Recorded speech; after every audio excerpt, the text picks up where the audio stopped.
जय जगन्नाथ बंधु मानी आज मु उडुपी स्टाइल रो गोटे बाइगण तरकारी करछि। आमे तो गोटे प्रकार बाइगण तरकारी खाई खाई विरक्त हो जाउछे। एटा टिके अलग प्रकार बाइगण तरकारीटा बहुत बढ़िया लागिबो। आपण एपरी करंतु, भल लागले लाइक करंतु, सांग माते शेयर करंतु, मते कमेंट करिया पई जम्मा भूलिबेनी। सेति पई मु कसी कसी बाइगण नि आइछि, ताको एपरी लंबा लंबा करिके काटी दउछि। काटी सारला पर ताको आमे भल भाबे धोई देबा। तापर आमे नेक्स्ट प्रोसेस को जिबा। दुनिया को कौन रही आपने रेसिपी देखुं प्लीज मत कमेंट करी कहतु। यूट्यूब रे देखुले मो साइड थे बेल आइकन दबाई दिंतु, चैनल सब्सक्राइब हो। फेसबुक रे देखुले फॉलो बटन दबाई अनुरोध रहा। मुझे गोटे कड़े नहीं आई से गोटे चामच चना डाली नहीं गली, गोटे चामच चोपा थी बिरी डाली नहीं आई। चोपा थी बिरी डाली बहुत बढ़िया लगे। आधा चामच मेथी नहीं आई, गोटे बड़ चामच चामचटी धनिया नहीं आई। ए आउ जीरार आवश्यकता होनी, पान मधुर आवश्यकता होनी, शुखला लंका किसी नहीं गली, डालचीन टिके नहीं गली, आउ नड़िया टिके नहीं गली। आपको आम भल भाव भाजीदेवा। ता सहित मु पाउ चामचटी हिंगू नहीं गली। बर्तमान ठंडा है आम पाउडर बनईदेवा। देखो चुली पर कड़े नहीं गली, से तेल 2 चामच देदेली, शुखला लंका टिके देदेली, जीरा टिके देदेली, बिरी डाल टिके देदेली। सेटा बढ़िया भाजी है पर्यंत आम अपेक्षा करबा।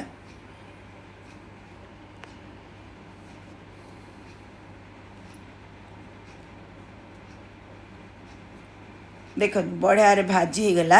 आम जो बाइगण धोईकरी रखी थे से आम देदेबा। तापर किछि भुसुंगा पत्र देदेबा। आपण फुटण रे भी भुसुंगा पत्र देले हब। मु ता सहित लुण टिके देदेली। लुण टिके देकी ताको भल भाबे घांटिकी एपट सेपट करिकरी कभर करिकरी आको आम भाजी हेबा पर्यंत अपेक्षा करिबा। आमर बाइगण भाजी हो गला। वर्तमान ए स्टेज रे आमे जो चना डाली बिरी डाली सब बाटी मसलाटा एथरे देदेबा। ता पूर्वर मु टिके गुड़ दे देछि, हलदी गुंड गोटे चामचटी दे देछि, आउ तेंतुली रस टिके दे देछि। ए तरकारीटा आमर तरकारीठू संपूर्ण भिन्न लागिबो। बटा मसला दे सारला परे आपण केतिकी मोटा पतला दरकार से अनुसार पानी दे देबे। पानी देकी ताको कवर करके गोटे 3-4 मिनट भल भाव सिझे देबे।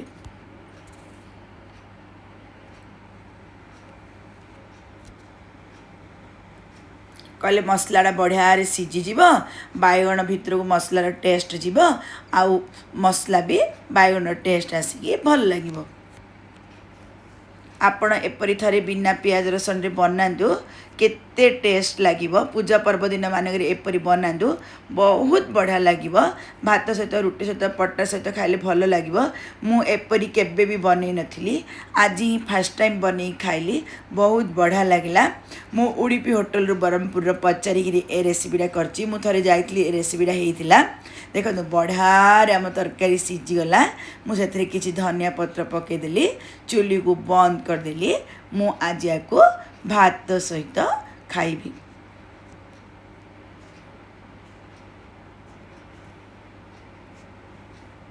आपण मानक बाइगणर आउ कौन रेसिपी दरकार प्लीज मते कमेंट करी कहतु। मु निश्चित भाव में करने चेष्टा करी। आपणकर मूल्यवान समय देकी मो भिडियोटा शेष पर्यंत देखि मु आपण अशेष अशेष धन्यवाद करुच्ची। रही एंजॉय करंतु, सब्सक्राइब करंतु, फॉलो करंतु। धन्यवाद।